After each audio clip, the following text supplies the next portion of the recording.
రాని బంధుని చొరవ చేసి అంటున్నా, ఇంకెప్పుడు ఒంటరినని అనరాదని, నీకు సొంతం అంటే నేనేనని. కొమ్మ కొమ్మ విన్నావమ్మ కోయిల వస్తుంది, వస్తూ వస్తూ తనతో వెన్నెల వెలుగులు తెస్తుంది.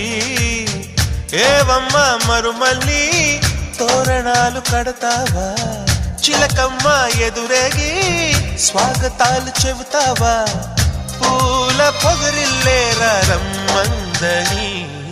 విన్నానమ్మ